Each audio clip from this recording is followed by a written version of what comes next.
ያልታበሱ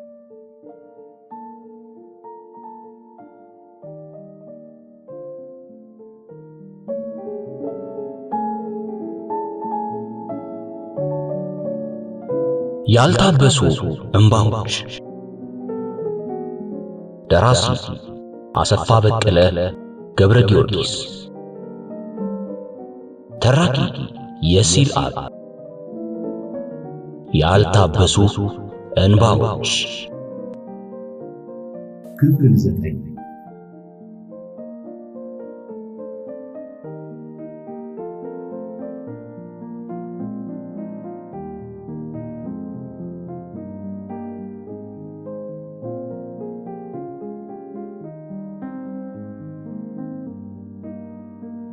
በድሉ አሸናፊና አንደፍሮ ጌጤነህ ቀድሞ የሚተዋወቁ ነበር። መነሻው በድሉ የተሽከርካሪ ባለ ንብረት አንደፍሮ ሾፌር ስለሆነ ከህዝብ ማመላለሻ ሥራ ጋር በተያያዘ በአንድ ወይም በሌላ መንገድ ስለሚገናኙ ነበር። ከቅርብ ቀናት ወዲህ ደግሞ የተለየ ግንኙነት ፈጥረው ሰንብተዋል። አንደፍሮ ቀድሞ ይዞት የነበረውን ተሽከርካሪ ትቶ በሌላ መኪና ላይ ለመቀጠር ሲፈልግ፣ በድሉ ደግሞ የአንድ ተሽከርካሪ ነባር ሾፌር አባሮ ሌላ ለመቅጠር በነበረው ፍላጎት መሰረት በመጠያየቃቸው ነው። በመጨረሻም ሁለቱ በቀጣሪና በተቀጣሪነት ስምምነት ላይ ደርሰው ውል የተፈራረሙለት እማኝ ምስክሮቻቸውን ሲጋብዙ በዋሉበት ቀን ወደ ማታ ላይ ደግሞ ብቻቸውን ከአንድ ቡና ቤት ውስጥ ቁጭ ብለው ይጫወታሉ። በመሃል የደሞዝ ነገር ተነስቶ ቀድሞም ቢሆን ቅር ብሎት የነበረው አንደፍሮ ስሜቱን ለበድሉ ማካፈል ጀመረ። የምትከፍለኝ ደሞዝ ከሥራውና ከጣልክብኝ አደራ ጋር በፍጹም አይጣጣም አለው በድሉ። ለዚሁም እኔ ስለሆንኩ ነው። አባቴ ቢሰማ ነው የሚለው። ቀድሞ ሥራው የታለና ከዚህ በላይ ደሞዝ ይከፈላል ሲል በድሉ መለሰለት። እውነቴን ነው በድሉ፣ እውነቴን ነው። እኔ ወደ ዲላ ጠጋ ለማለት የፈለኩበት ጉዳይ ባይኖረኝ ኖሮ በዚህ ደሞዝ ብሎ ሳይጨርስ በድሉ ቀደመው። ተጠቃለህ ብትገባማ ጥሩ የሚቀር አልመሰለኝም። ቤት ልትሰራ አሰብክ? መሰረቱን ጥያለሁ አለ አንደፍሮ ሳቅ እያለ በድሉን በማየት። የት ቀበሌ? እዚህ 05 ቀበሌ 8ኛ መንገድ አካባቢ። እዚህ አካባቢ ክፍት ቦታ የታለና አለና በድሉ የት ጋር ሊሆን እንደሚችል ሲያሰላስል ኪስ ቦታ አግኝቼ በማለት አንደፍሮ አሁንም ፈገግ እያለ በድሉን ያየው ጀመር። በውስጡ ሌላ ምስጢር እንዳለ ከፊቱ ላይ ይነበባል። እኔ እንጃ አለና በድሉ ቢራውን ሊጎነጭ ብድግ አደረገ። ገዝተህ እንደሆነ እንጂ በምሪት የሚሰጥ ቦታ እዚህ አካባቢ ስለመኖሩ ተጠራጠርኩ አለው። ለመሆኑ ያን አካባቢ በደንብ ታውቀዋለህ እንዴ አለ በድሉ። ዲላ ውስጥ የማላውቀው ሰውና ቦታ የለም አለና በድሉ ቢራውን እየተጎነጨ ግዛቴ አይደል በማለት ቀለደ። እዚህ አካባቢ ማን ታውቃለህ? እኔ ከምዘረዝር አንተ ገሌ በለኛ። እሺ አንዲት መምህርት ታውቃለህ? በድሉ ሸዋዬ ትዝ አለችው። ፈገግ ብሎ አንደፍሮን ትኩር ብሎ ከተመለከተ በኋላ ሸዋዬን እንዳይሆን አለው። አንደፍሮ እንደገና ድንግጥ አለና እንዴ እውነትም ታውቃታለህ ለካ ሲል ጠየቀው። ሁለቱም በፈገግታ ተያዩና በተለይ በድሉ ከት ብሎ እየሳቀ በደንብ አውቃታለሁ። በምን ሁኔታ አለ አንደፍሮ የባሰ እየደነገጠ። አይዞ ጉዳይ ካለህም አትደንግጥ። አንተ የጣልከውን መሰረት በማያነቃንቅ ሁኔታ በደንብ አውቃታለሁ። ሁለቱም ተሳሳቁ። ለመሆኑ መቼ ጀምረህ ነው የምታውቃት ሲል በድሉ አንደፍሮን ጠየቀው። ከዓመት በፊት። በድሉ በርናባስ ወደ ውጭ የሄደበትን ጊዜ አሰላሰለና እሱ ከሄደ ጊዜ በኋላ ግን ደግሞ ወዲያው እንደሄደ ሊሆን እንደሚችል ገምቶ በመገረም አይነት ራሱን ወዘወዘ። ምን አፈጠናት አትረጋጋም ሲል በውስጡ ታዘባት። ምን ነው በድሉ ተደርቤ ይሆን ወይስ ብሎ አንደፍሮ በድሉን ትኩር ብሎ ሲያየው በድሉ ቀጠለ። አይ እሱንማ ነገርኩ። እኔ የማውቀው ሌላ ነገር ስላለ ያ ትዝ ብሎኝ ነው አለው አሁንም ቢራውን እየተጎነጨ። መጥፎ ነገር ካለ ንገረኝ። ምንም፣ እንዲያውም ለኔም ላንተም ጥሩ አጋጣሚ ሳይሆን አይቀርም። ልቤን አንጠለጠልከው። እንዲያውም እንዲህ አድርግ አለ በድሉ ፈገግ ብሎ ያየው። እንዴት? የኔና ያንተን ግንኙነት ሳትነግራት አንድ ቀን ከሰው ጋር አስተዋውቅሻለሁና ተዘጋጂ ብለህ የሷን ልብ አንጠልጥለው አብረን እንሄድና የሚሆነውን ታያለህ። ተው አንተ ሰው ደሞ ከገባ በኋላ አልወጣም ያልክ እንደሆነስ በማለት አንደፍሮ ራሱ ስቆ በድሉንም ማሳቀው። እንዲህ እያሉ ሲጫወቱ አመሹ። በድሉ ግን ለማንደፍሮ አንዳች ምስጢር አውጥቶ አልነገረውም። በበርናባስ ምትክ ማንደፍሮ በሸዋዬ ቤት መግባቱ ለበድሉ ጉዳዩ አልነበረም። ምክንያቱ በርናባስ ባለትዳር መሆንና ከአንድ ዓመት በላይ ለሆነ ጊዜ ሊቆይ መቻሉ ሌላው ነው። ከዚያም በላይ ቀድሞ ነገር በድሉና በርናባስ ረጅም ጊዜ የሚተዋወቁ የአንድ ከተማ ነዋሪዎች ከመሆናቸው በተለየ ሌላ ግንኙነት አልነበራቸው። ስለዚህም ከማንደፍሮ ጋር በሸዋዬ ቤት መገኘቱ ለሱም ሆነ ለሷ የሚጎረብጣቸው ነገር እንደሌለ ያውቃል። ማንደፍሮ የበድሉና የሸዋዬ መታወቅ መሰረቱ ምን ሊሆን እንደሚችል ለማወቅ ሲጓጓ ሰንብቶ አንድ ቀን ከሄደበት ሀገር ዶሮ፣ ሽንኩርትና ቅቤ ገዝቶ በመምጣት ለሸዋዬ እያስረከበ በነገው ዕለት ትልቅ እንግዳ ጠርቻለሁ፣ ከአንቺም ጋር አስተዋውቃችኋለሁ፣ ሴትነትሽ ይታይበታልና አሰማምሪው አላት። ማግስቱ ቅዳሜ ነው። ወደ 10 ሰዓት አካባቢ ሸዋዬ በሁሉም ነገር ተዘጋጅታ የማንደፍሮንና የትልቁን እንግዳ መምጣት ስትጠባበቅ ማንደፍሮ ከዲላ ይርጋለም የነበረውን የደርሶ መልስ ምድብ ስራውን አጠናቆ ከበድሉ ጋር ለማምሻ የሚበቃ ጫት ገዝተው ከሸዋዬ ቤት ከቻሉ። እንዴ አለች ሸዋዬ ደስታ አይሉት ድንጋጤ፣ አንዳች የማታውቀው ስሜት መንፈሷን ልውጥ እያደረገው። ቀጥላም አንተ ነህ እንዴ ትልቁ እንግዳ አለችው በድሉን ልትስመው ጠጋ እያለች። በአንድ ወቅት ትልቅ ነበርን እያደርግን ብሎ በድሉ ሳቅ እያለ ሸዋዬን ሲስም ማንደፍሮ ጣልቃ ገባ። እንተዋወቅ ነበር እንዳትሉ በአንተ ቤት ገና ማስተዋወቅህ ነው አለችና ሸዋዬ ሁለቱም ቁጭ እንዲሉ ጋበዘቻቸው። ተሸውደሃል ማንዴ አለው በድሉ ከተነጠፈው ፍራሽ ላይ ቁጭ እያለ። እንዴት አለ ማንደፍሮ የተገረመ በመምሰል። ቁጭ በልና በእርጋታ ይነገርሃል አለው በድሉ። ጉድ ሳይሰሙ መስከረም አይጠባም አሉ እያለ ማንደፍሮም ወደ ፍራሿ አለፍ ብሎ ተቀመጠና የሸዋ በይ ከጫት በፊት የሚበላ ነገር ቶሎ በይ አላት። ሸዋዬም ግርምቷን ደጋግማ እየገለጸች ምግብ የማቅረብ ስራዋን ተያዘችው። በድሉ እዚያ ቤት ከቀረ ከዓመት በላይ ሆኖታል። በሸዋዬ ቤት ያየው ለውጥ አስገረመው። የሸዋዬ ታጣፊ አልጋ ልዩ በሆነ ሙዝ ቦልድ አልጋ ተተክታለች። ለብቻ ቢተኙበት የሰው ያለ የሚያሰኝ ከፊት ለፊቱ ባለመስተዋት ብፌ የግድግዳ ጥግ ይዞ ተሰይሟል። የጓዳው በር እንኳ መጋረጃው አይን ይስባል። ቤቱ በሮዝ ቀለም ተቀብቶ ፍክት ብሏል። ሁሉም ነገር ደስ ይላል። ይህን ሁሉ ሲያጤን ቆይቶ የሸዋዬን ጓዳ ውስጥ መሆን አጋጣሚ በመጠቀም ወደ ማንደፍሮ ጆሮ ጠጋ በማለት በሹክሹክታ አነጋገር ምን መሰረት ጥያለው ትላለህ? ዋልታውንም አቁመሃል እንጂ አለና ለራሱ እየሳቀ ማንደፍሮንም አሳቀው። ሸዋዬ እንጀራና ወጡን ለበድሉና ለማንደፍሮ አቅርባ እየጋበዘች እሷ ግን የቡና ማፍላቱን ስራ ቀጠለች።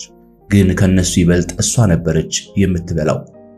ሁለቱም እየተፈራረቁ በሚያጎርሷት ጉርሻ ጉንጯ እየሞላ ስራ ያለማቋረጧ ደግሞ ለቡናው ቶሎ መድረስና ለጫት ቅሞሹ መጀመር አስተዋጽኦ አደረገ። ማንዴ ሲል ጠራው። በድሉ ጫቱን አጎንብሶ እየቀነጣጠበ ወይዬ አንተ እዚህ ቤት አባወራ ከመሆነ በፊት እኔ ደግሞ አማች ነበርኩ። ማንን አግብተ አለ ማንደፍሮ በድሉንም ሸዋዬንም ተራ በተራ እየተመለከተ። ከዚህ በኋላ ለሚወራ ሁሉ ማንደፍሮ አዲስ ስለሆነ ቀልቡ ይጓጓ ጀመር። ቀሪውን ሸዋዬ ትንገረ። ቅልጥፍና ጎሎ የጣልከውን እድል አሁን ለምን ታነሳሳለህ? አለች ሸዋዬ ፈገግ ብላ በድሉንም ማንደፍሮንም እያየች። እኔ በድሉ እኔ ሸዋዬ ነኛ። አሪፍ ጨዋታ ልሰማ ነው አለ ማንደፍሮ ሁለቱንም እያየ። ምን ዋጋ አለው በወሬ ቀረ ብሎ በድሉ በቁጭት አይነት ራሱን ወዝወዝ ሲያደርግ ማንደፍሮ ቀጠለ። እንዴት ለምን? በቃ አቃተው ቀረ አለች ሸዋዬ። ልጃገረድ ነበረች ሲል ማንደፍሮ ጠየቀ፣ በተለይ ሸዋዬን እየተመለከተ። ቀድሞ ማን ዶሮ እዚያ ቦታ ደረሰና አለችና ሸዋዬ ከት ብላ ሳቀች። ወንድሜ ጉዶናሃላ በማለት ማንደፍሮ በድሉን ቀለደበት። ዝም በል አትቀልድ፣ ቀስ እያልክ ሚስጥሩን ታገኘው የለ አለና በድሉ የቀነጠበውን ጫት አፉ አደረገ። ልጅቷ አሁን የት ናት ሲል ጠየቀ ማንደፍሮ። እህቷ ናትና እሷ ናት የምታውቀው እንዴ ብሎ እንደመደነቅ አለና ማንደፍሮ ለዚያውም እህትሽ ሲል በተለይ ሸዋዬን ጠየቃት። ባለ ጉዳይ ይፈልጋት እንጂ እኔ ምን አገባኝ? አቦ ልቤን አታንጠልጥሉት አለና ማንደፍሮ እንደመናደድ ብሎ ትነግሩኝ እንደሆነ ንገሩኝ ብሎ ቀነጣጥቦ እጁ ላይ ያጠራቀመውን ጫት ቃመው። ሩቅ አገር ነው ያለችው አለችው ሸዋዬ። መኪና አይገባውም? ሄደ ልታመጣት? ምን ችግር አለ? የምነዳው ያባቱን መኪና። ከመቼ ጀምሮ አለች ሸዋዬ በቁም ነገር። ማንደፍሮ መኪና መቀየሩን አልሰማችም። ማንደፍሮ ያልነገራት በድሉ ባላሰበው መሰረት ነው። ያም የሆነው የዛሬውን የሸዋዬን ግርምት ለመፍጠር በማሰብ ነው። ለነገሩ እንኳን ከሳምንት በላይ አይሆንም አላት ማንደፍሮ በመጠኑም ቢሆን እንደ ፍረት እየተሰማው። እንዴ አለች ሸዋዬ እውነቱም ነገሩ ዱብዳ ሆኖባት። ሁለቱ ሰዎች እሷ የማታውቀው ምስጢር ይኖራቸው እንደሆነ ብላም ተጠራጠረችና ተራ በተራ ታያቸው ጀመር። ሁኔታዋ የገባቸው በድሉና ማንደፍሮ የተገናኙበትን አጋጣሚ ዝርዝር አድርገው ሲያስረዷት ወደ ማመኗ ዘነበለች። የተጀመረው ጨዋታ ቀጠለ። እውነት ግን ልጅቷ መምጣት አትችልም ሲል ማንደፍሮ ጠየቃቸው። ሁለቱንም ተራ በተራ እየተመለከታቸው። ሸዋዬ ካሰበችበት ከባድ አይሆንም አለ በድሉ አሁንም ሸዋዬን እየተመለከተ። የሸዋ ይሄ ነገር እንዴት ነው አላት ማንደፍሮም ሸዋዬን እየተመለከተ። ይሁን አይመስለኝም አለች ሸዋዬ ግን ደግሞ ድንገት ፍዝዝ ትክዝ በማለት ከሐሳብ ውስጥ የገባች መሰለች። ሸዋዬ እውነትም ጭልጥ ብላ ከሐሳብ ውስጥ ገባች። እንኳን በሆኗ በህልሟ እንኳን ታይቶት የማያውቅ አዲስ ሐሳብ ባይምሮዋ ተፈጠረ። እውነት ሔዋን በዚህ አጋጣሚ ወደ ሊላ ብትመጣስ የሚል ሐሳብ በውስጧ ተመላለሰ። መንገዱ እንደሆነ ክፍት ሆኗል። አስቻለው ከዘመቻ አልተመለሰም። ወደፊት ቢመጣ እንኳን ሁኔታዎች ሁሉ ከመሰረታቸው ከተለወጡ ምን ሊፈጠር ይችላል? እስከዛሬ ሔዋንም ስላስቻለው ተስፋ ቆርጣ ሊሆን ይችላል። እንዲያውም ሔዋንን ከበድሉ ጋር የማቆራኘት ምኞቷ ተሳክቶ የሔዋን ሕይወት የተሻለ ቢሆን ይሄው የኔም ዓላማ ይሄ ነበር እያለች ለመፎከርና በተለይ ከእናቷ ጋር የሻከረባት ግንኙነት ሊስተካከል እንደሚችል ይታያት ጀመር። ምናልባት የሔዋንና የበድሉ ግንኙነት እሷም ከማንደፍሮ ጋር ያላትን ግንኙነት መሰረቱን እያጠበቀው ሊሄድ ይችላል። ሸዋዬ ደስ የሚል ስሜት ይሰማት ጀመር። ድንገት እፍን የሚያደርጋት ግን ሔዋንን የምታገኝበት መንገድ። በእርግጥ ሔዋን እሷን ተማምና ወደ ሊላ ትመጣ ይሆን?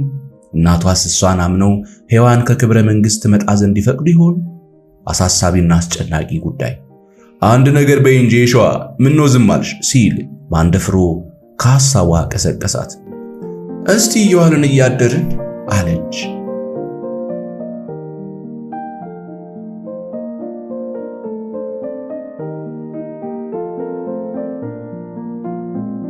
ኑሮ በክብረ መንግስት ለሔዋን አልተመቸም።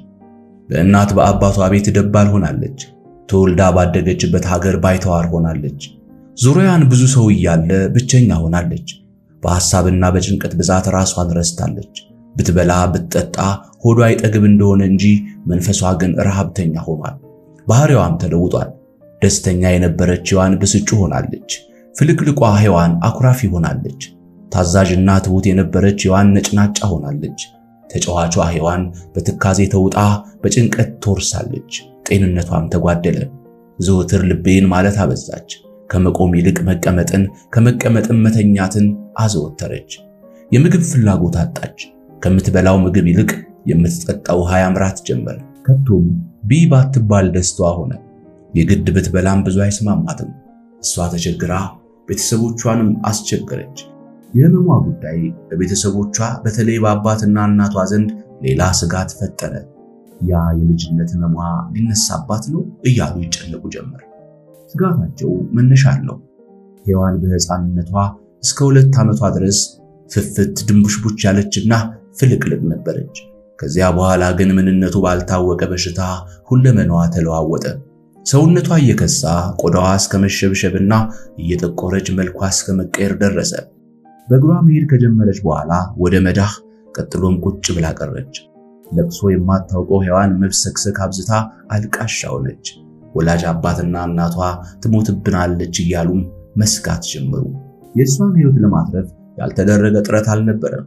በተለይ እናቷ ያልተሳሉበት ቤተክርስቲያን፣ ያልሄዱበት ጠበልና ያልጠየቁት ጠንቋይ አልነበረም።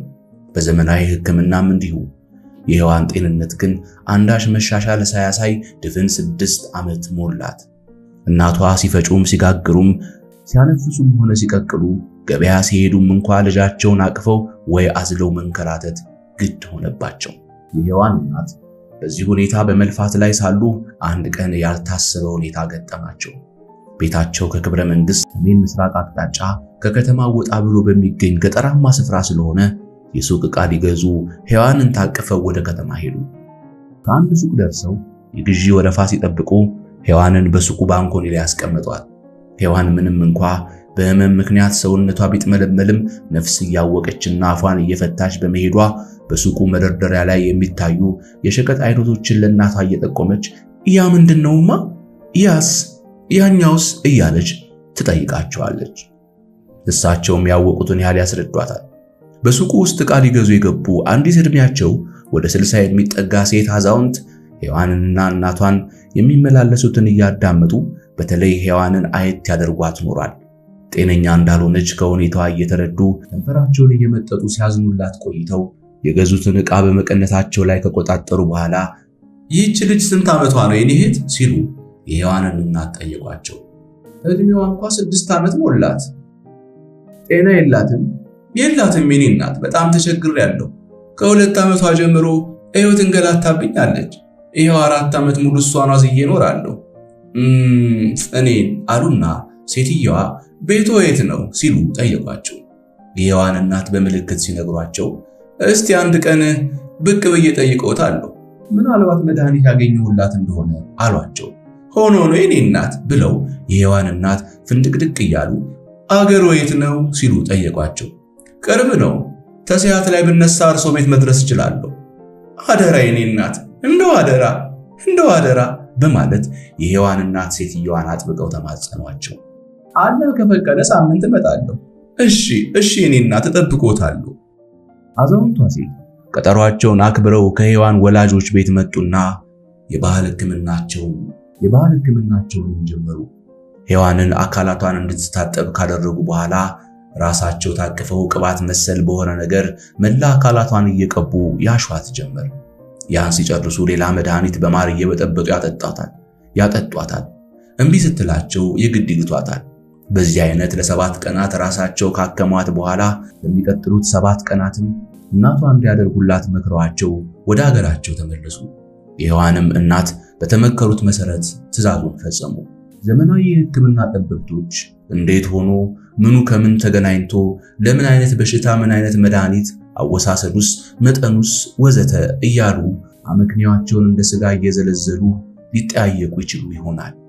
የሔዋን ጤንነት ግን ከዕለት ወደ ዕለት እየተሻሻለ ሄደ።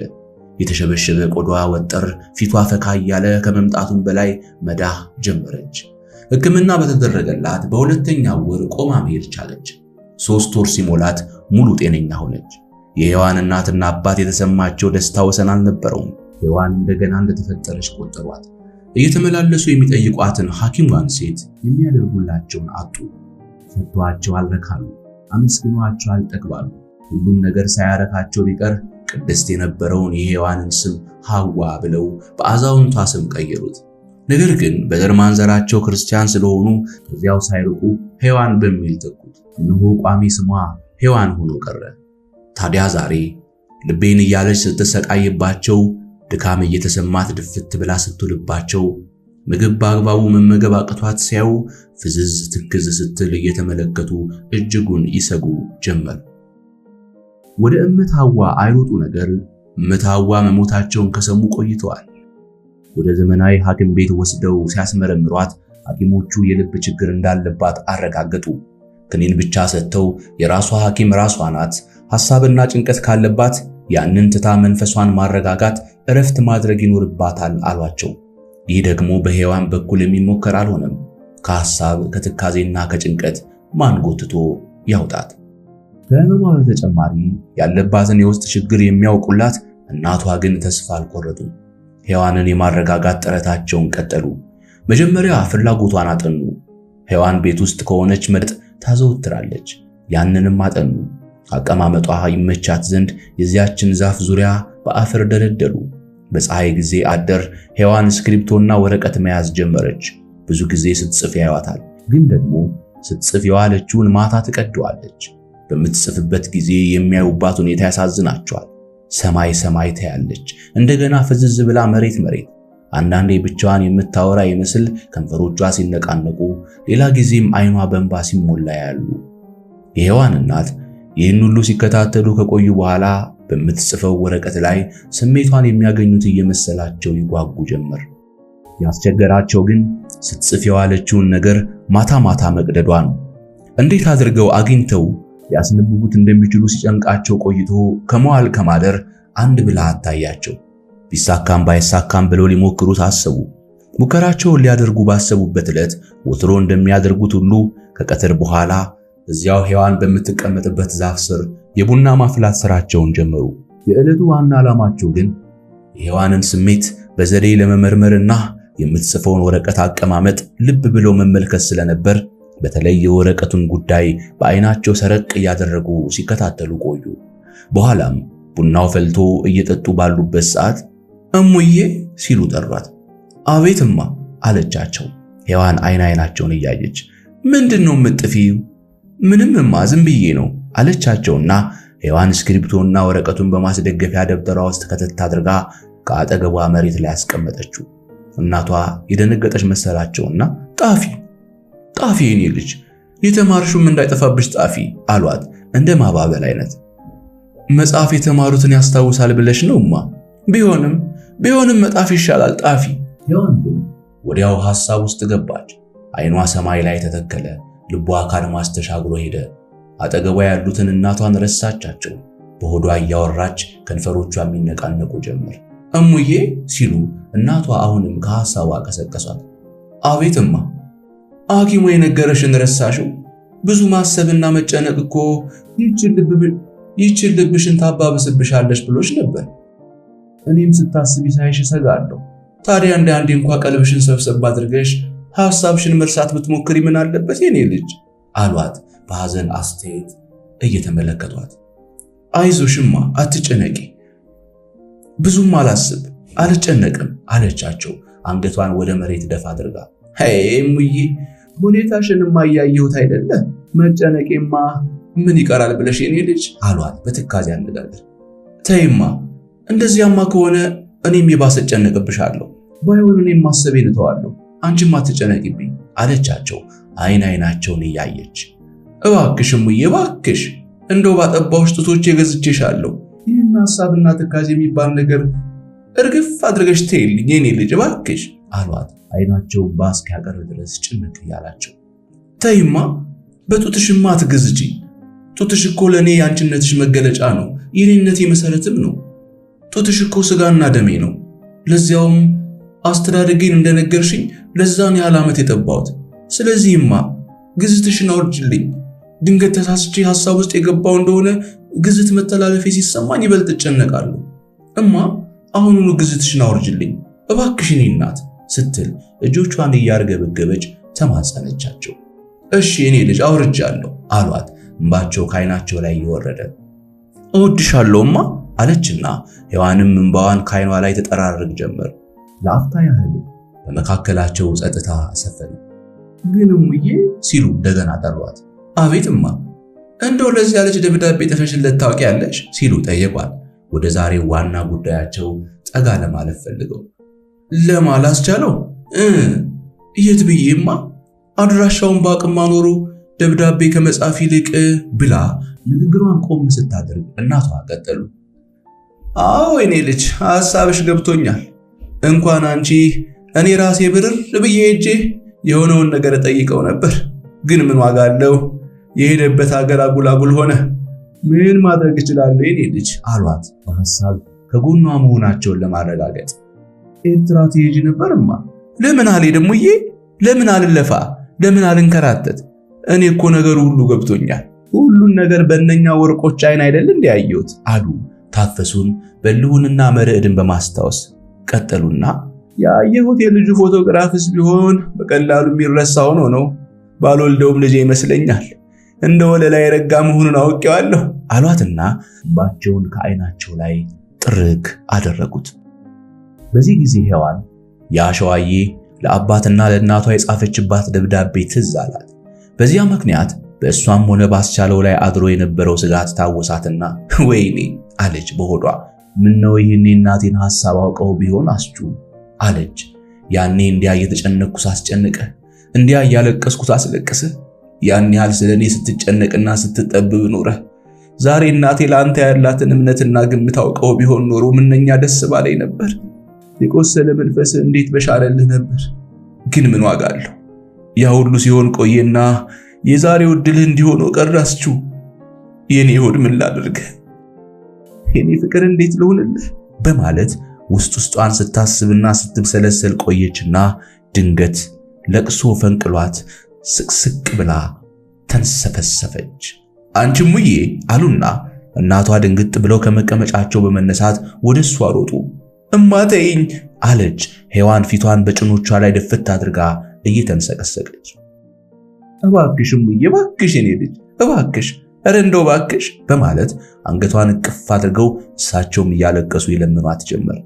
ሔዋን ግን ይሻላለችም። አንቺ ማታውቂው ብዙ ነገር በሆድ ያለኮ እማ አለች አሁንም እያለቀሰች። በዚያው ቀጠለችና አስቻለው እኮ አብሮኝ የቆየው እያለቀሰ ነውማ፣ ትቶኝ ሄደው እያዘነ ነውማ። አስቻለው እኮ እኔን ሲል ያላየው መከራ የለም እማዬ፣ ያልቀመሰው አበሳ የለም እኮ። ወደ ኤርትራ እንዲሄድ ያደረኩትም እኔ ራሴ ነኝማ፣ እኔ ራሴ። በዚያ ላይ የሄደበት ሀገር ጦርነት ነው፣ የዋይታና የኡታ ምድር ነው።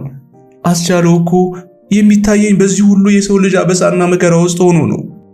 አስቻለው ሁልጊዜ ሲደማ ይታየኛል፣ ሁልጊዜ ሲቆስል ይሰማኛል። አንዳንዴማ ሞቶ ሬሳው ባወሬ ሲጎተት ይታየኛል። ስቃዩ መከራው ሁሉ በዝነ ልቦናዬ ውስጥ አልተፋለማ። ታዲያ እንዴት ላድርግማ? እንዴት ልሆነውማ? እንዴትስ አይጨንቀኝ? እንዴትስ አይጠበኝማዬ? አለችና አሁንም በማለት በለቅሶ ተንሰፈሰፈች። እሱን ማርያም ትጠብቀዋለች የኔ ልጅ። እሙዬ እባክሽ አታልቅሽብኝ፣ እባክሽ ባጠባውሽ ጡት እሙዬ አሁን ዝም በይ በቃ ተይው የኔ ልጅ በማለት እናቷ እየተርገበገቡ ለመኗት። ሔዋን ግን ለቅሷ ሊበርድ እንባዋ ሊቆም አልቻለም። አሁንም እያለቀሰች እታበባኮ ብላ ልትቀጥል ስትል ነገሩን ተወጥ አደረገችው። አንደበተ ቁጥቧ ሔዋን የቱንም ያህል ያስከፋቻት ቢሆን በእናቷ ፊት መውቀስ አልፈለገችም። ብቻ አንጀቷ እስኪንሰፈሰፍ ድረስ አሁንም በለቅሶ ተንሰቀሰቀች። እናቷ ግን ገብቷቸዋል። እሷን ታያት እሙዬ፣ ያችን አረመኔ ታያት የኔ ልጅ ታያት፣ ያችን ጨካኝ ታያት እሙ። እኔ ገብቶኝ የለ ተረድቼ የለ።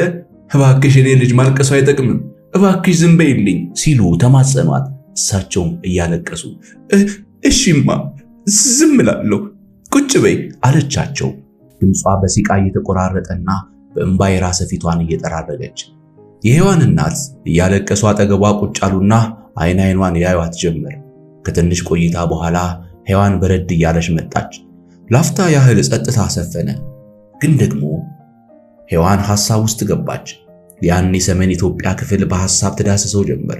ወደዚያ ለመሄድ እንዳታስብ እንኳን እንቅፋት የሆናትን ስለ አካባቢ ያላትን ግንዛቤ ሁሉ ታሰላስለው ጀመር።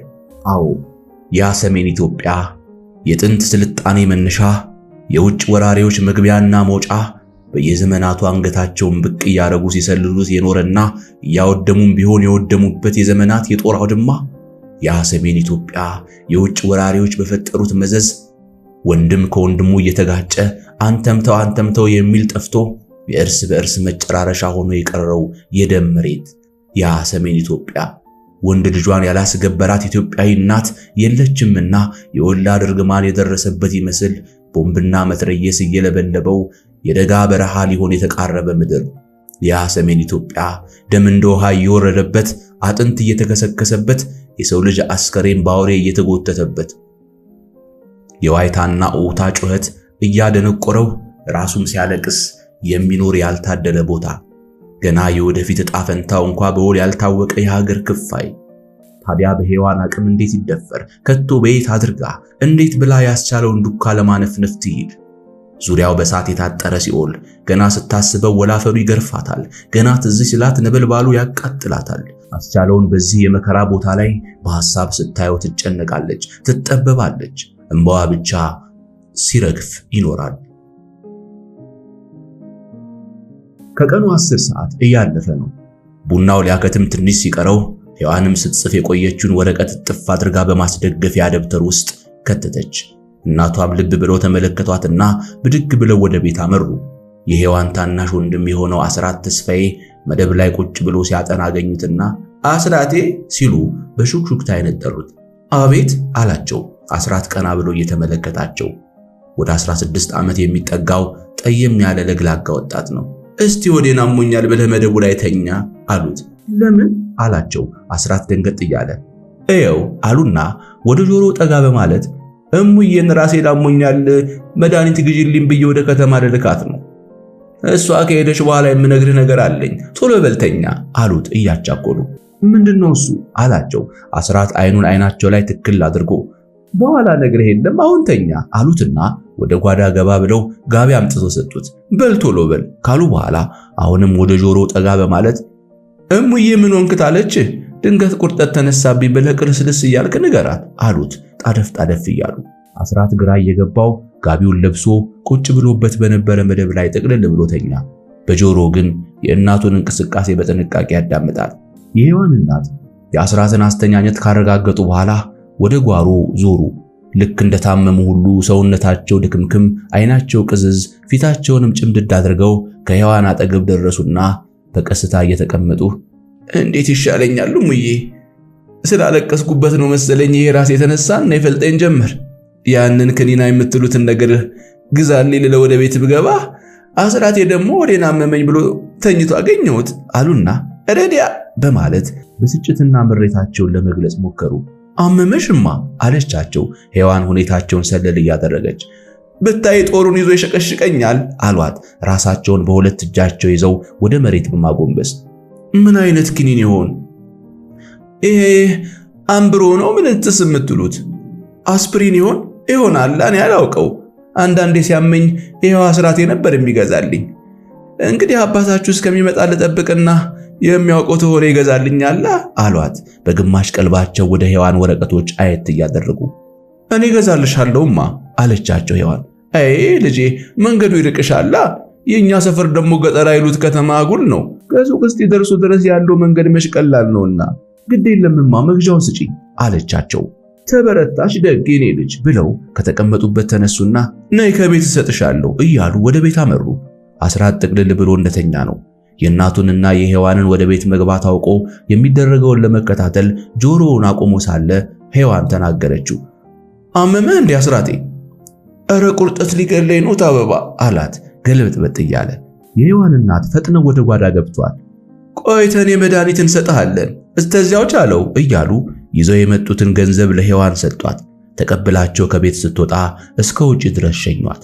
ጥቂት እርምጃዎች እስክትራመድ ድረስ በአይናቸው ሲከታተሏት ከቆዩ በኋላ ፊታቸውን ወደ ግቢው በር መልስ አድርገው እስከ ቁርጭምጭሚታቸው ይደርስ የነበረ የአበሻ ቀሚሳቸውን እስከ ጉልበታቸው ድረስ ሰቀሰቁና ወደ ቤት ሳይገቡ ወደ ጓሮ በሚወስደው መተላለፊያ መንገድ ሮጡ።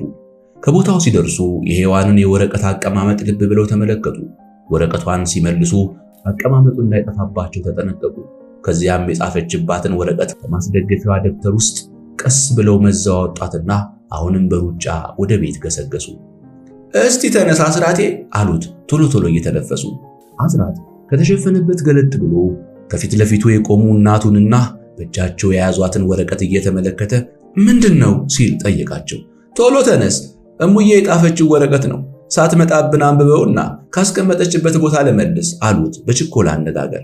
አስራት ከተኛበት ቀና ብሎ ወረቀቱን ተቀበለና አየት ሲያደርግ ግጥም ተደርድሮበታል። ከግጥሙ ዳርና ዳር ደግሞ የተለያዩ ቃላት ተሞነጫጭረውበታል። አስቱ፣ ሆዴ፣ የኔ ምስኪን ወዘተ የሚሉ። ወደ ዋናው ግጥም ከመግባቱ በፊት እነዚህን ቃላት አየት ሲያደርግ ለካ ለሔዋን እናት ዘግይቶባቸው ኖሯል። አንብበው እንጂ አቃተህ እንዴ ሲሉ ጮሁበት። አስራት ግጥሞቹን ማንበብ ጀመረ። እናቱም ጆሮአቸውን አቁመው ያዳምጡ ጀመር። የኔ ሆድ አስቻለው አንተ የኔ ከርታታ፣ ላመንከው ለመሞት የማታመነታ፣ እመጣለሁ ብለህ ሄደህ እንደዋዛ አንተም በዚያው ቀረ የኔም ማሳር በዛ። በእርግጥ ባትኖር እንጂ ፍጹም በሕይወት አይጨክንም ነበር አሱ ያንተ አንጀት። የበላህን አውሬ ምን ነው ባገኘሁት፣ በውስጡ ባገኘህ እኔም በበላሁት። ደምህን ከደሜ አጥንቴን ካጥንት አገናኘው ነበር ነፍስ እንዲዘራብህ። የሳምከው ከንፈሬ ደርቋል እንደ ኩበት፣ እህል ውሃ ጠልቶ አንተ የሌለህበት። እንደው ሂጂ ሂጂ ብረሪ ይለኛል፣ እልም ያለው ገደል ባህር ይታየኛል። ዛሬ ነጋልኩ እንጂ ልቤ እየዋለለ፣ ስሜቴስ ይጮሃል በርቺ በርቺ እያለ። ይጎነትለኛል የናፍቆት ሰቀቀን፣ አንተን ካላገኘው አይቀርም አንድ ቀን። እስቲ ድገመው አሉ የሔዋን እናት አሁንም ጆሮአቸውን ወደ አስራት ጣል አድርገው። አይናቸው በድንጋጤ ፍጥጥ ማለት ጀምሯል። አስራት ቀስ ረጋ ብሎ ደግሞ አነበበላቸው። አንብቦ ከጨረሰም በኋላ እናቱ የሚሆኑትን ለማየት ቀና ብሎ በስጋት አይን ያያቸው ጀመር። የሔዋን እናት ድንገት ጥርሳቸው ግጥጥ ፊታቸውን ክፍት አደረጉና እንባቸውን እያዘሩ አሉ። አንዳች የሐዘንና የስጋት ስሜት ውስጣቸው ገብቶ በረበራቸውና ቀጠሉ። አሁንም እጃቸውን በነጠላ ውስጥ ሸፍነው በወገባቸው ላይ በማሳረፍ ቀሚሳቸው በአየር ተንሳፎ እስኪገለቡ ድረስ በቆሙበት ላይ ወደ ግራ ወደ ቀኝ እየተወዛወዙ አንቱ አንቱ አሉ። የጥሪ ያህል በረዘመ ድምፅ ሟቿን ያስቻለውን እናት መጥራታቸው ነው። የጠጡት ጥዋ የለም፣ የካደሟት አድባር የለችም፣ የሳሙት ቤተክርስቲያን የለም።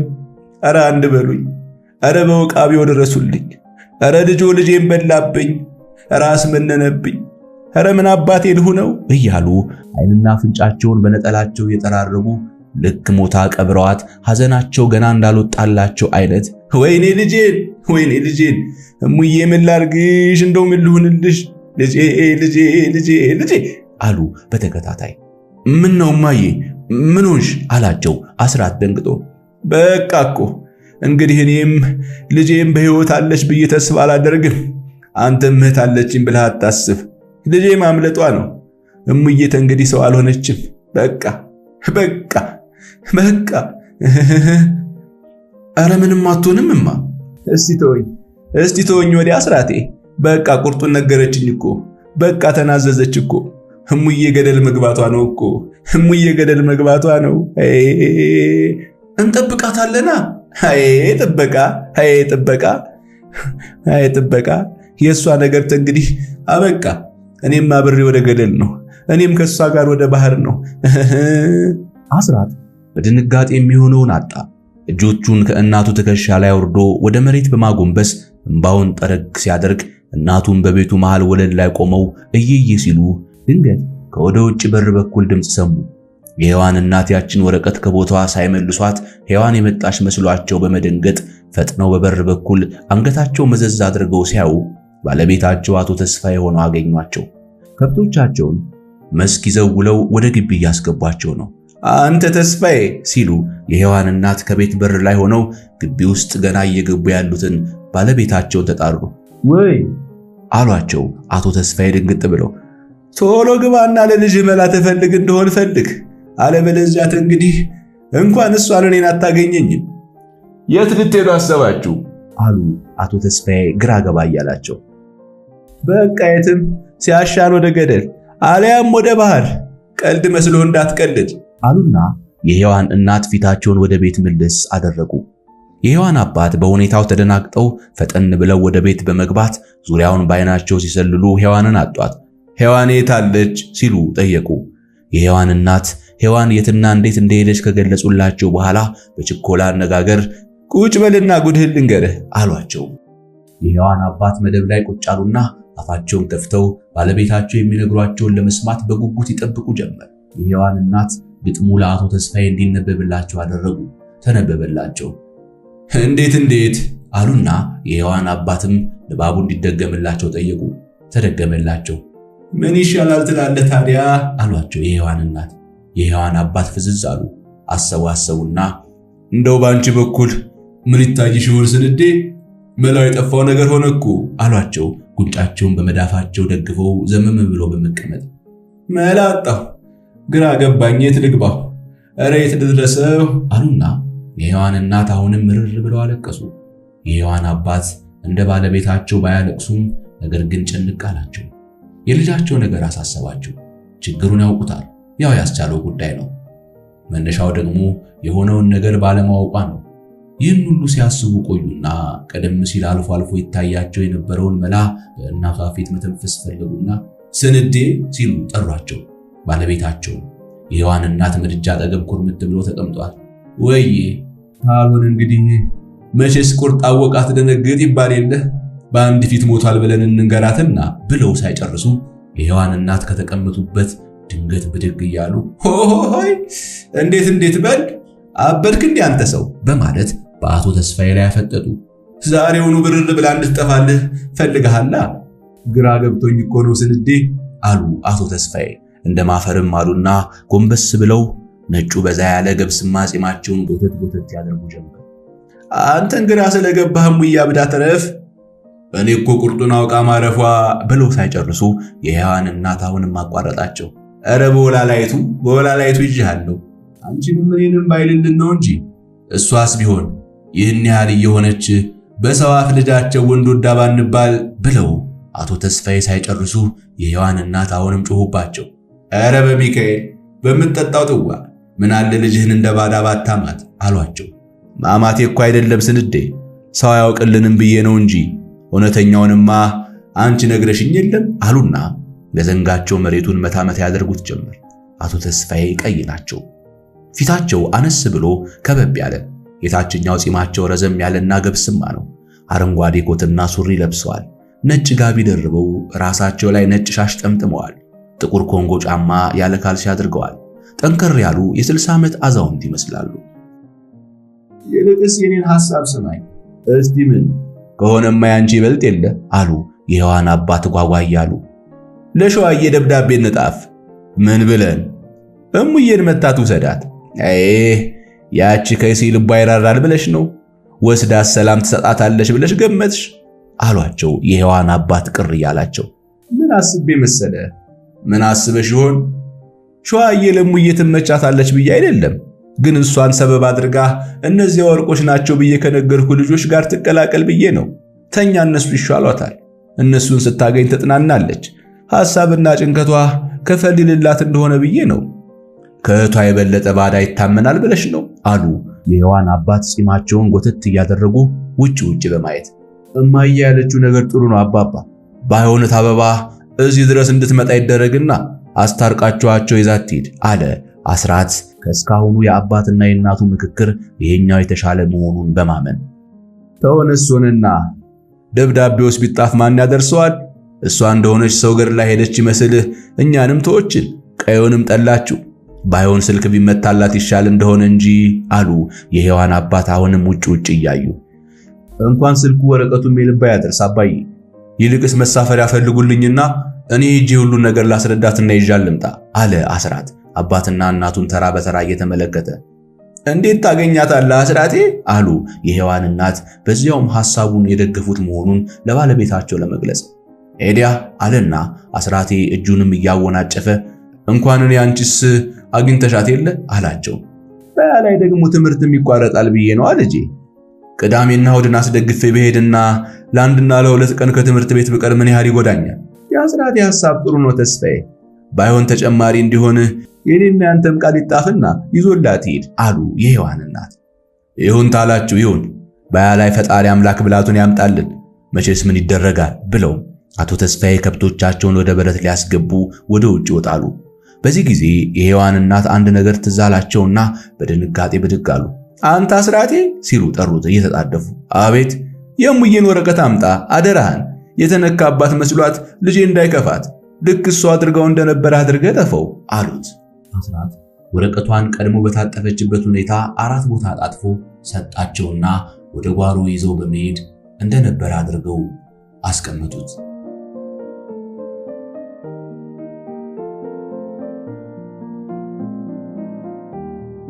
ሸዋዬ በህዳር ወር የመጨረሻ ሳምንት ላይ ቆማ የመጀመሪያው መንፈቀ ትምህርት አልቆ ለአጭር ጊዜ ረፍት ትምህርት ቤት የሚዘጋበትን የጥር ወር መጨረሻ በናፍቆት ትጠባበቃለች። ክብረ መንግስት የምትደርስበት ቀን ሳይቀር ተወስኗል። በቅዷ ከሔዋን ወይም ከወላጆቿ ተቃውሞ ቢገጥመው ማሳመኛ ይሆናል ብላ የምታስበውን እያዘጋጀች ነው። ዘዴና ብልሃት ሁሉ በልቧ ይውጠነጠናል። ለሆዳም በሬ ጭድ ያዝለታል እንዲሉ ወንድሟ አስራት ተስፋዬ ባላሰበችው ቀንና ሰዓት ከቤቷ ከች ብሎ ያደረሳት ብስራት ግን ስጋትና ፍርሃቷን ሁሉ ከልቧ ውስጥ እንደ ድፍ አጠበው። ሔዋን የልብ ህመምተኛ ሆናለች። በሰው ላይ ክፉ ደጋለና መተሻያት ከማለት ውጪ ስለ ሔዋን ሁኔታ ምንም አይነት ፍንጭ ለሸዋዬ እንዳይሰጥ በእናቱ አደራ የተባለው አስራት የልጅ ነገር ሆኖበት አንዳንድ ነገሮችን ማፈንዳቱ አልቀረም። ሔዋን ዛፍ ስር ተቀምጣ መዋል ማዘውተሯን በሐሳብ እየተዋጠች ቤተሰቧንም ማሳሰቧንና በተለይ በህመሟ ምክንያት አገር ብትቀይር የተሻለ መሆኑ መታመኑን ሁሉ አልደበቃትም። የሔዋን አገር መቀየር አስፈላጊነት የታመነበት ስለመሆኑ መስማቷ ሸዋዬን ከምንም ነገር በላይ አስፈነጠዛት። ሔዋን አገር መቀየር ካለባት ቀላሉ ከክብረ መንግስት ወደ ዲላ ነው። ይህ ደግሞ በቤተሰቦቿ ዘንድ ተፈጥሮ ይሆናል ብላ ከምታስበው ቅሬታ ነፃ የምትሆንበት አጋጣሚን ይፈጥራልና ወቅትና ጊዜ ያለ ሽማግሌ ሊያስታርቃት በመቅረቡ አምላኳን አመሰገነች። ወደ ክብረ መንግስት ልትሄድ በልቧ ይዛው የነበረውን የጊዜ ቀጠሮ አሳጠረችው። ወንድሟ አስራት ተስፋዬ ከቤቷ በደረሰ በአራተኛው ቀን እንዲሆን አደረገችው። በመሃል ያሉት 2 ቀኖችም የዝግጅት ጊዜ ሆኑ። ብስራቱን ያካፈለቻቸው በድሉና ማንደፍሮ በእነዚህ 2 ቀናት አልተለዩአትም። ወደ ክብረ መንግስት አካሄዷን ሊያሳምሩ ሽርጉድ አሉ። አብረዋት እየዋሉ አብረዋት አመሹ። በየገበያው ቦታ አብረዋት ዞሩ። አዘገጃጇት። ጠዋት ወደ ክብረ መንግስት ልትሄድ ሻንጣዋ የያዘውን ይዞ ማታውኑ ተቆለፈ። የማግስቷ ጀንበር ክብረ መንግስት የምታደርስ የልቧ መብራት ሆነች። ልክ በዚያው ዕለት ምሽት ላይ ክብረ መንግስትም ሌላ ዝግጅት በመደረግ ላይ ነው። የሔዋን አባትና እናት ሔዋን ወደ ዲላ መሄድ ያለ መሄድ ፍላጎቷን ለማወቅ ሊያነጋግሯት በተመካከሩበት መሰረት ይህ ተጀመረ። እሙዬ ሲሉ ጠሯት ደስለስ ባለ አነጋገር። አቤትማ አለቻቸው። ሔዋን ካጠገባቸው መደብ ላይ ጋደም ብላ፣ አባቷ ደግሞ ከባለቤታቸው ፊት ለፊት በድጃው አጠገብ ተቀምጠው እሳት ይሞቃሉ። እንደው ይቺ ልብሽ አስቸገረችሽ? ይህን ሀገር ጠልታብሽ ይሆን? እማስበው ባጣ ይህን ነገር በህሊና ያውጠነጥነው ጀመር ልጄ አሏት። ጉልበታቸውን በሁለት እጆቻቸው ደገፍ በማድረግ አይኗን እየተመለከቱ። አይማ ቢቸግርሽ? ቸገሬ ልጄ፣ በጣም ቸገረኝ። የት ልሂድ ታዲያማ? እውነትሽን ነው፣ መሄጃማ ይቸግራል የኔ ልጅ ካሉ በኋላ የሔዋን እናት ወደ አቶ ተስፋዬ ዞር በማለት እንደው ወደ ዲላ ትሄድ ይሆን አቶ ተስፋዬ ሲሉ ጠየቋቸው። ተሆነማ ወደዚያው ነው፣ ኋላማ ወዴት ትሄዳለች? ከዚያ ሌላ ሀገር አታውቅ አሉ አቶ ተስፋዬ አንገታቸውን ወደ እሳቱ ደፋ አድርገው። ከማን ጋር ልኖር ስትል ሔዋን ጠየቀቻቸው። በእኔ ልብማ ከነዚያ ከነታፈሱ ጋር ትንሽ ተጫዋተሽ ትመለሽ እንደሆነ ብዬ ነው አሉ እናቷ ለስለስ ባለ አነጋገር። እህቷ አሳለች አይደል አሉ አቶ ተስፋዬ ወደ እሳቱ እንዳቀረቀሩ። እንደገና ከታበባ ጋር አለች ሔዋን ድንግጥ ብላ። እሷን ለሰበብ ከዚያ በኋላ ደግሞ ከነዚያ ልጆች ጋር አንዳንድ ጊዜ መጫወቱ ትንሽ አፍታታሽና ልብሽም እየተወሽ ትሄድ እንደሆነ ብዬ እኮ ነው አሉ እናቷ የሔዋንን ቁጣ ለመመለስ ረጋ ብለው። ተይማ እንዲህም አይሆንም። ቀልብሽን ተሆነን ይችላልው ሔዋኔ፣ ከቶ ያንቺ ጤና ይመለስልኝ እንጂ ደሞ ላንቺ ያልሆነ አዱኛ ምን ሊያደርግልኝ? ላም ተሆነችም ላም፣ በሬ ተሆነም በሬ ይሸጣል፣ አይዞሽ አሉ የሔዋን አባት በቆራጥነት። እናንተ የማታውቁት ሌላም ችግር አለ አለች ሔዋን። ብትነግሪን አይፈታም አሏት እናቷ። ግን ትዝ ያላቸው ነገር አለ። ያኔ ታፈሱ በማትፈልገው ሰው ልታስደፍራት ያለቻቸው ነገር ፈታ ብላ ብታወጣውና ሁኔታውን በግልጽ ቢረዱት ፈልጉ። እኔ እናት አበባ አብረን መኖር አንችልም አለች ሔዋን ነገሩን ደፈንፈን አድርጋ። ኧረ ተይ ሔዋኔ፣ በትማማቾች መካከል ቂም ተይዞ አይኖርም አሉ አባቷ አሻግረው መልከት እያሏት። ከበድኳችሁ እንዴ አባይ? ለአንቺ ብለን ነው እንጂ ሙዬ፣ ደሞ አንቺ ምን ትከብጅብናለሽ የኔ ልጅ የኔ አበባ አሏት አባቷ በማሳዘን አይነት አነጋገር። ከእንግዲህ እዚሁ ቢሆን ይሻለኛል አለችና ሔዋን በረጅሙ ተነፈሰች። የሔዋን እናትና አባት ግራ ተጋቡ። ልጃቸው ወደ ዲላ ለመሄድ ፈቃደኛ ለመሆን አገባቸው። ከዚያ በኋላ ምንም ሳይነጋገሩ ጊዜው መሸ። እንደተጣደፉ ተኙ። ሌሊቱ በሐሳብ ነክቶ ቀኑን በትካዜ አለቀ። የደስታ ፈረስ ጋልባ ሶምሶማ ስትጋልብ የዋለችው ሸዋዬ ከቤተሰቦቿ ቤት የደረሰችው ከአመሻሹ 11 ሰዓት አካባቢ ነው። በዚያ ሰዓት አባቷ ከብቶቻቸውን ይዘው ከመስክ እየተመለሱ ነው። እናቷ ደግሞ ምናልባት ሔዋን ሸዋዬ ስትመጣ ሐሳቧን የቀየረች እንደሆነ ብለው ለወደፊቱ ግንኙነት እንዲያመች የዘመድ ስልክ ቁጥር ሊያመጡ ወደ ከተማ ሄደው እየተመለሱ ገና በመንገድ ላይ ናቸው። ሸዋዬና አባቷ በር ላይ ተገናኝተው በመሳሳም ናፍቆታቸውን አውጥተው እየተነጋገሩ ወደ ቤት ሲገቡ ሔዋን በጓሮ በር በኩል ወደ ቤት ስትገባ አይን ለአይን ግጥምጥም አሉ። እማዬ አለች ሔዋን ሸዋዬን ስታይ ደንግጣ። የትናንት ማታ ወሬ መሰረቱ ምን እንደነበረ ልቧ ጠረጠረ። እህትሽ መጣች ሔዋኔ አሉ አባቷ ቀድሞ። ጠፋውባት ይሆን በማለት ሸዋዬም ሳቅ እያለች ወደ ቤት ገባችና በሔዋን ላይ ጥምጥም ብላ ሳመቻት። አንቺ አለቻት አጠገቧ ቆማ ከእግር እስከ ራሷ እየተመለከተቻት። አቤት አለች ሔዋን ወደ መሬት እንዳቀረቀረች። በቃ እንዲሆነሽ ቀረሽ? ሔዋን ሸዋዬ ምን እያለች እንደሆነ አልገባትም። ጠቁራባት ይሁን ከስታባት ብቻ ያየችባትን አካላዊ ለውጥ ገና ተነግራት እንደሆነ እንጂ ለጊዜው አልለየላትም። ሸዋዬ እንደመናደድ አይነት እጆቿን ጨብጨብ እያደረገች ወይ ጉድ ወይ ጉድ ወይ ጉድ አለች ደጋግማ። በአባታቸው ግብዣ ሁሉም በመደብ ላይ ተቀመጡ። ሔዋኔ ክብረ መንግስት እንዳላደገችበት ሁሉ ዛሬ ያልስማማት ብሎ ያለ የሸዋ አሉ። የሔዋን አባት የሸዋዬ ቁጭት መነሻው የሔዋን መጎሳቆል መስሏቸው። ለመሆኑ ያምሻል ስትል ሸዋዬ ሔዋንን ጠየቀቻት። አልፎ አልፎ ልቤን ያመኛል። ተመርምረሻል? አዎ መድኃኒትም እየወሰድኩ ነው። ኤዲያ አለች ሸዋዬ በመመናጨቅ አይነት። ወጉ እንዳይቀር ነው እንጂ ቀድሞ ክብረ መንግስት ምን ሐኪም አለና አለች ውጭ እያየች። እንደው ደህና ሐኪም የት ይሆን የሸዋ አሉ የሔዋን አባት በአይንና በቀልባቸው ሔዋንን ሰለል እያደረጉ። ዘገያችሁ በጣም ዘገያችሁ አለችና ሸዋዬ ከተቀመጠችበት ብድግ እያለች ሰው የገዛ ልጁን አፍኖ ይገርላል እንዴ ብላ በጓሮ በኩል ወጣች። የናፈቃትን የወላጆቿን ጓሮ ለመጎብኘት ነበር። ውስጡን ስትዘዋወር አስራት የነገራትን የሔዋንን የዛፍ ስር ማዋያ መደብ አይታ በጣም ተገረመች። የሔዋን እናት ከቤታቸው ሲገቡ አይናቸው በመጀመሪያ ያረፈው በሚያብረቀርቀው የሸዋዬ ተሽከርካሪ ሻንጣ ላይ ነው። ዋናው መልኩ ጥቁር ሆኖ የፍሬሙ ብረት ከሩቅ ያበራል። ማመጣ አሉ ገና በር ላይ ብቅ ብለው ፊት ለፊት መደብ ላይ ያን የልብስ ሻንጣ ሲያዩት።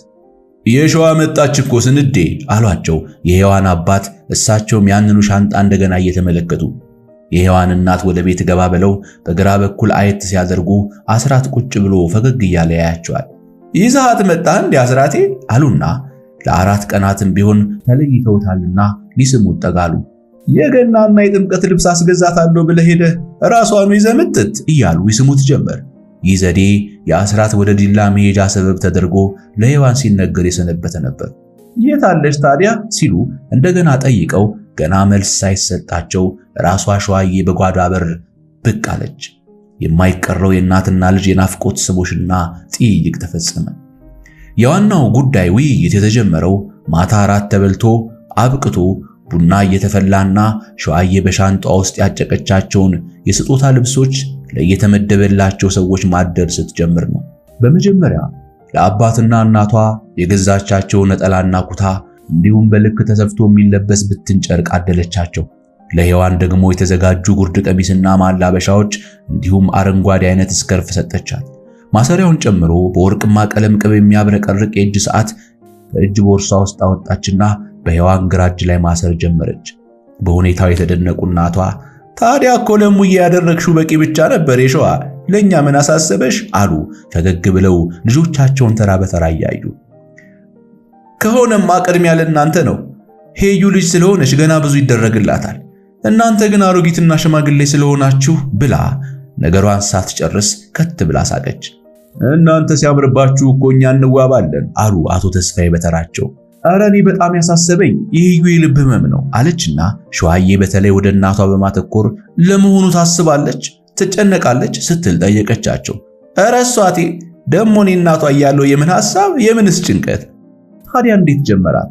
እንደው ተሜዳ ታዲያ ዲላ ሆስፒታል መኖሩን አታውቁም ወይስ ብላ ሸዋዬ ሁሉንም አየት ስታደርጋቸው የሔዋን አባት ቀጠሉ። ተተመካከሩበት አሁንም ይደርሳል። ሔዋን ግን ወደ መሬት አቀርቅራ ዝም አለች። ታውቂ ይኖራል ሙዬ ሲሉ እናቷ ጠየቋት። እሳቸውም የሚያውቁ ቢሆንም ስሜቷን መሰለያ መንገድ መፈለጋቸው ነበር። አዎ አለች ሔዋን አሁንም እንዳቀረቀረች። ታዲያ ዝም ብለሽ መሞት ፈለግሽ ስትል ሸዋዬ ቆጣ ብላ ጠየቀቻት። እኔ ሐኪም አያድነኝም አለች ሔዋን እንዳቀረቀረች።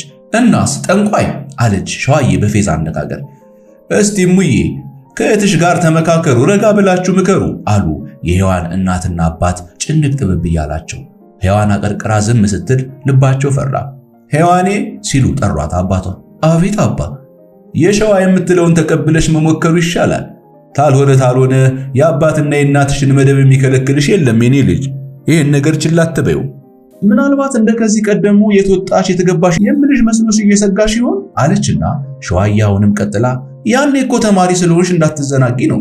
ጭራሽ ዝም ካልኩሽ መረን እንዳትጂ የታላቅነቴን ካንገት በላይ ቆጣ ማለት እንዳለብኝ በማመን ነበር አለችና ሸዋዬ ወደ እናቷ አየት እያደረገች እንደዚያ ማድረግ አልነበረብኝም እማዬ ስትል ጠየቀቻቸው። እንዴታ ልጄ በማለት የሸዋዬን አነጋገር ያዳነቁ ከመሰሉ በኋላ ምናልባት የልጅ ነገር ሆኖባት ሳታውቀው ቅሬታ ተሰምቷት ይመስለኛል አሉ ሸረፍ አድርገው ሔዋንን እየተመለከቷት። ዛሬ ግን በፈለገችው ሰዓት ወደ ፈለገችው ቦታ ብትሄድ በሰላም መመለሷን ከመመኘት በቀር ማን ይጠይቃታል አለች ሸዋዬ ፈገግ ባለ ሁኔታ። ተእንግዲህ ወዲያ እሷስ ሴትዮ እየሆነች አይደል አሉና የሔዋን እናት ብትሄድም እኮ ወደ እነዚያ ታፈሱና በሉ ወደሚባሉ ልጆች ነው ሌላ የት ትሄዳለች አሉ የሔዋንንም የሸዋዬንም አስተያየት ለመሰለል ፈልገው። እንኳን እነሱ ጋር የትም ትሄድ አልኩሽ እማዬ ቀና ብዬ ላላያት ለሷም ለናንተም ቃል እገባለሁ አለች ሸዋዬ በተለይ እናቷን እያየች። ሔዋን ድንገት ቀና አለችና በተለይ ሸዋዬን ትኩር ብላ ትመለከታት ጀመር። የሸዋዬን ንግግር ደግማ ደጋግማ ከጆሮዋ ላይ ትፈልገው ጀመር። ግን ደግሞ ማመኑን የቸገራት ትመስላለች። ትጠራጠሪያለሽ እዩ አለቻት ሸዋዬ ሔዋንን አየት እያደረገች። ሔዋን መልስ ሳትሰጥ ወደ መሬት አቀረቀረች። እሙዬ እህትሽን አነጋግሪያታ አሉ እናቷ። በርታ በሔዋኔ አሉ አባቷ በበኩላቸው። የመጣሁት መታመምሽን ሰምቼ በችኮላ ነው።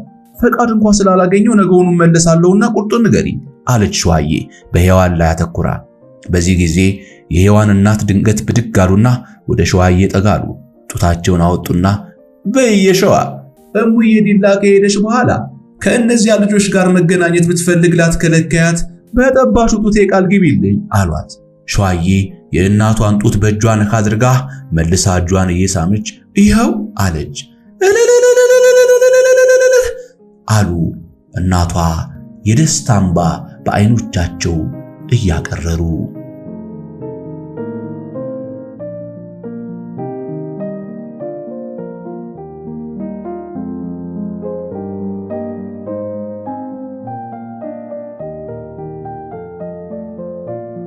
ያልታበሱ እንባዎች ክፍል 9 ይህን ይመስላል። በቀጣይ በክፍል 10 ይጠብቁ። ላይክ፣ ኮሜንት፣ ሼር ማድረግ እንዲሁም ሰብስክራይብ ማድረግ አትርሱ። ደግሞ ቻናላችንን ደግፉ።